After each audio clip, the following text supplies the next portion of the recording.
Oi, gente, bom dia, boa tarde, boa noite. Bom, estamos aqui com a aula de período colonial. A gente tinha acabado de sair do período pré-colonial, então Pedro Álvares Cabral chegando no Brasil, Portugal acabando tendo maior interesse no país. Então agora a gente vai começar, né, esse novo período.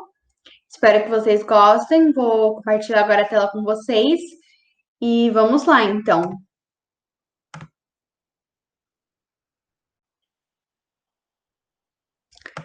Bom, então vamos ver aqui. Brasil, período colonial.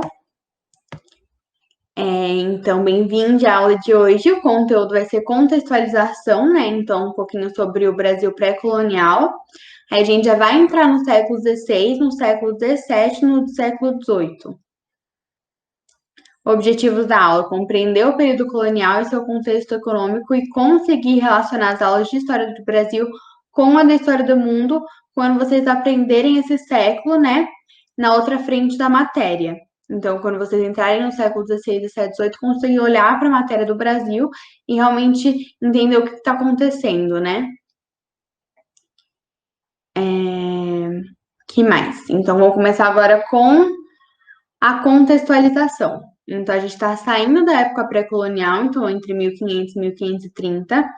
O Portugal acaba tendo um maior interesse nas terras do Brasil com o sucesso da extração da cana-de-açúcar. E aí, vendo, né, essa possibilidade de aumentar a frente econômica do país, eles viram que realmente o Brasil era um país, né, uma terra que tinha potencial para ser colônia. Então, começaram novas expedições realmente com o foco em colonização, como a do Martim Afonso de Souza, para realmente tornar o Brasil, né, o território brasileiro, uma terra de Portugal.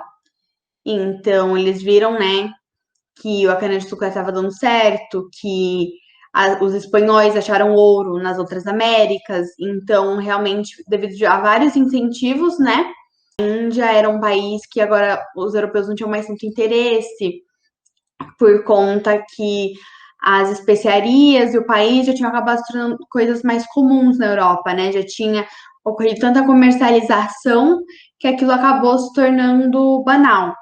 Então, realmente foi trazer mais novidades, né? Trazer coisas novas para a Europa, trazer mais riqueza também. Aí, agora entrando no século XVI. Bom, a gente entra agora no pré-colonial, agora a gente entra no colonial, perdão. Então, com a colonização, tá rolando nessa época uma administração colonial, então através das capitanias hereditárias, que eram um pedaço de terra. Então, basicamente, pegaram as terras que tinham conhecimento no Brasil, né? Que no caso é que tá na imagem, né? Que é uma pequena porção, agora a gente tendo a ideia da magnitude do Brasil. E cada pedaço dessa terra acabou ficando alguém tomando conta, né, dessa fatia. Então, claro, essas são linhas imaginárias, né, não tinham umas linhas certinhas, né, na terra, mas esse era o plano deles. Aí algumas eram certas, outras não.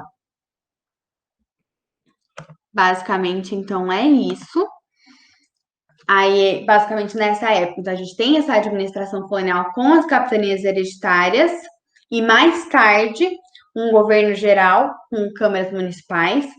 A gente tem uma sociedade patriarcal e hierárquica, que é basicamente controlada pela elite branca portuguesa e que tem como base também a escravidão, né? Então, tem esses fatores. E a economia, né, nesse período, o centro ainda é a cana-de-açúcar, né? Então, o açúcar. Aí, basicamente, é isso que tem sobre o século XVI. Então, é mais o comecinho, realmente, é Portugal adentrando as terras do Brasil, realmente dividindo elas e tentando estabilizar essa porção, né, de terra como de Portugal mesmo. Aí agora, já no século XVI, acontece a União Ibérica entre 1580 e 1640, que basicamente Portugal acaba sendo controlado pela coroa espanhola, porque a Espanha acaba tendo controle sobre Portugal e automaticamente, então, todas as terras que eram de Portugal. E o Brasil, por consequência, era uma delas. Então, acaba que o Brasil, nessa época, então, século XVII, é, na verdade, por um longo período de tempo, controlado pelos espanhóis. E aí acaba que algumas coisas perdem sentido. Por exemplo, na última aula a gente viu o Tratado de Tordesilhas, que separava, né, um pouco as terras de Portugal e espanhol. Nesse período já não tem mais sentido, né, ter essa divisão, porque se você divide o mundo em Espanha e Portugal, e na verdade Portugal é da Espanha agora, né, tá sob o reinado de espanhol, então realmente não tem mais essa necessidade do tratado. Também tem uma expansão territorial nessa época, e que nem eu disse, a mesma coisa sobre as capitanias hereditárias. Nunca teve uma linha certa, né, que dividia, por exemplo, não, essas terras são de Portugal e essas são de Espanha. E você via uma linha da terra, uma pessoa estava lá dividindo as partes. Não era muito assim. Então, realmente, foi uma coisa que entrou mais ou menos em desuso. E aí, nessa época, começa algumas outras atividades econômicas. Então, realmente, eles veem que a cana-de-açúcar ela acaba entrando em uma crise devido a alguns fatores, como, por exemplo, que nem eu disse, a Espanha, ela está tomando conta sobre a coroa portuguesa, e a Espanha tem uma rixa com os holandeses. Então, acaba que, por consequência, os holandeses acabam sendo expulsos do Brasil. E eram os holandeses que tinham mais conhecimento, né, sobre açúcar, acabam estando muito envolvidos, né, na cana-de-açúcar do Brasil. E aí acaba que, por ventura mais para frente, acaba que os holandeses até invadem as terras do Brasil, roubam açúcar, cana, etc. Então, a gente tem isso acontecendo. Essa crise foi por volta da década de 1650. E aí, isso foi basicamente uma calamidade econômica. Então, eles tinham que achar outras formas econômicas de sustentar, né, o país. O bandeirantismo, então, entrou em ascensão, né, com essa crise do cana-de-açúcar. Os bandeirantistas eram pessoas pobres ou com pouco contato da metrópole, envolviam então alguns brancos, mestiços e até alguns índios que capturavam outras tribos. Iam em direções diferentes por exemplo, da cana-de-açúcar, que era focado na metrópole, eles adentravam em outras regiões. Por exemplo, a bandeira de apresamento ia na direção do sul. Então, basicamente, a bandeira de apresamento, o que eles queriam era aprisionar pessoas para se tornarem mão de obra. Aí, além dessa, a gente tem a bandeira de prospecção, que era ir atrás de metais preciosos ou ouros. Então, eles acabaram indo para o oeste, ou Minas Gerais. Em 1695, eles encontram Minas Gerais. E mais frente, então, só lá no século XVIII, que a gente vai mais para frente, eles vão ser expulsos até da Minas Gerais por conta da Guerra dos Emboabas. Então, eles acabam indo para outras áreas, como Mato Grosso, Rondônia, Bahia e Goiás, através dos rios. Aí, além, então, do apresamento, que era para aprisionar, o da prospecção, que era para ir atrás de metais preciosos e ouro, tem as bandeiras de monções, que basicamente era para abastecer as outras regiões através dos rios das zonas mineradoras e escoar eles. Então, o que eles queriam basicamente era escoar os metais preciosos, até que eles acabaram, como eu falo muito sobre essa questão de não ter uma linha, né? Eles acabaram indo até pela Bacia do Prata e entrando no Paraná, porque realmente não tinha muito essa divisão. E mais para frente, também tem a bandeira dos mercenários. Esse daí era conhecido também como sertanismo de contrato. Então, eram grandes senhores de engenho que iam e pagavam, né, contratavam esses bandeirantes para eles invadirem as tribos indígenas hostis pelo ver, né, desse senhor de engenhos, ou até quilombos, como o quilombo dos Palmares. Aí, além, então, da crise do cana-de-açúcar, do bandeirantismo, a gente também tem as drogas do sertão, que basicamente é baseada na ocupação do Vale Amazônico. Então, eles adentram mais para a Amazônia, para ir atrás de outras especiarias. Então, era tipo guaraná, mostarda. Acabaram que também trouxeram cravo, pimenta lá das Índias, né, e da Europa e plantaram na Amazônia. Então, eles, além de escoar coisas da Amazônia, também trouxeram coisas que não eram da vegetação, né, da flora do Brasil. Aí, basicamente, essas drogas sertões eram exploradas pelos jesuítas com mão de obra indígena e nativa, né? Então, eram missões ou reduções jesuíticas que transformavam em uma missão. Então, eles levavam o catolicismo para dentro das aldeias e durou mais ou menos até 1759.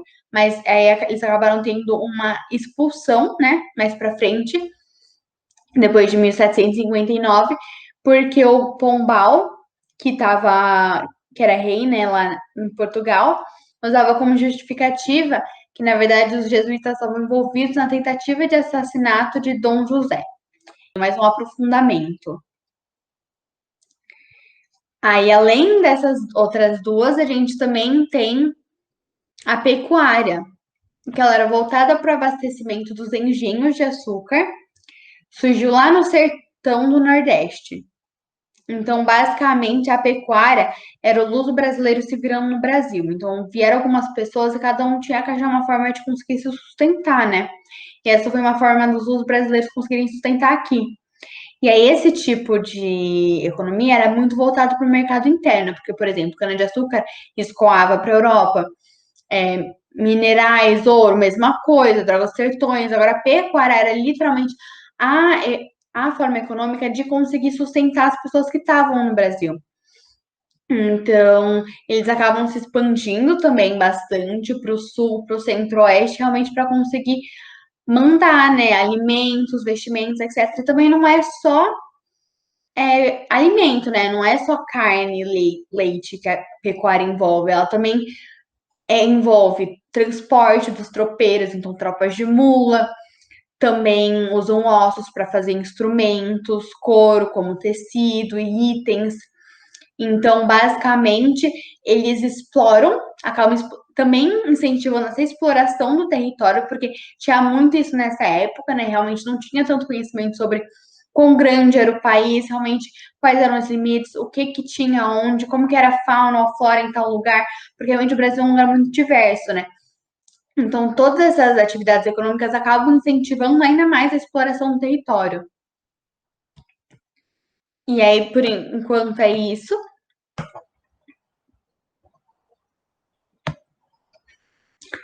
Aí agora a gente entra no século XVIII. Então a gente tem uma economia agora diferente, a gente já tinha visto. Então, cana-de-açúcar, o bandeirantismo, a pecuária e as drogas do sertão. Agora a gente tem a mineração. Basicamente, então, a gente tem um momento inicial de enorme êxito populacional para as áreas que têm metais, ouro, etc. Então, o Centro-Oeste acaba tendo uma corrida do ouro, uma febre do ouro, mas sem infraestrutura. Então, acaba tendo muita inflação, pobreza, porque realmente não tem a presença da coroa na mineração inicialmente. Até que em 1705 tem a Guerra dos Emboabas, que eu falei anteriormente. Então, basicamente, a Guerra dos Emboabas foi a expulsão, né, dos bandeirantes das regiões mineradoras. Aí acaba que então a coroa intervém com casa de funções, cobrando quinto e também cobrando impostos sobre pessoas escravizadas, etc.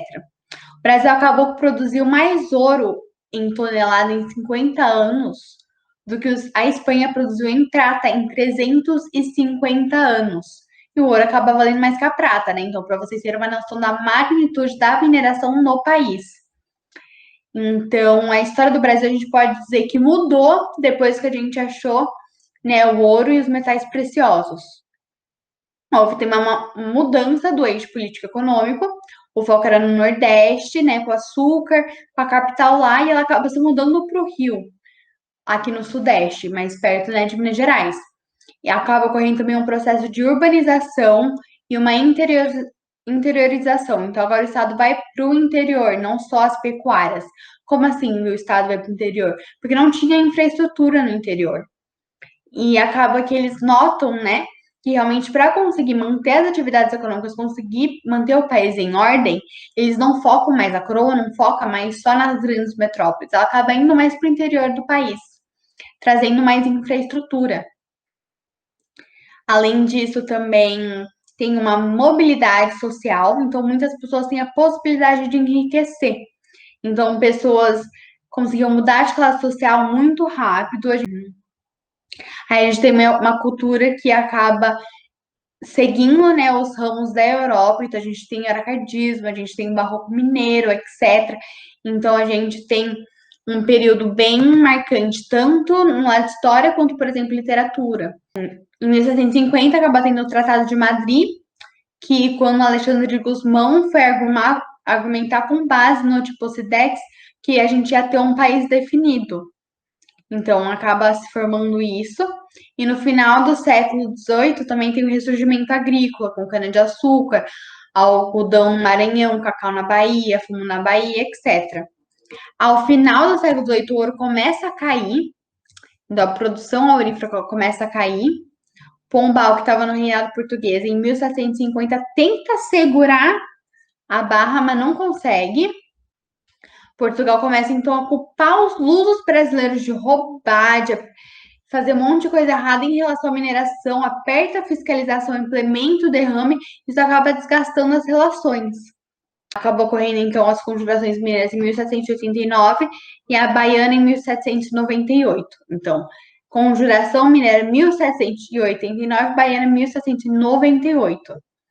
O que essas conjurações têm em comum é que, por exemplo, elas ambas querem a independência de Portugal. As duas querem fundar uma república presidencialista federalista e com divisão de poderes. Querem uma maior abertura econômica, querem incentivar as produções da manufatura e são inspirados pela filosofia iluminista. E a diferença já é um pouquinho maior. Por exemplo, ambos querem independência de Portugal, mas Minas quer independência de Minas, Rio de Janeiro e São Paulo, enquanto a Bahia quer independência do Brasil. A de Minas era fomentada por uma elite branca, enquanto a baiana é pelos setores populares, chamada de Revolta dos Alfaiates até. Então eram pessoas negras escravizadas, pobres e recém-libertos.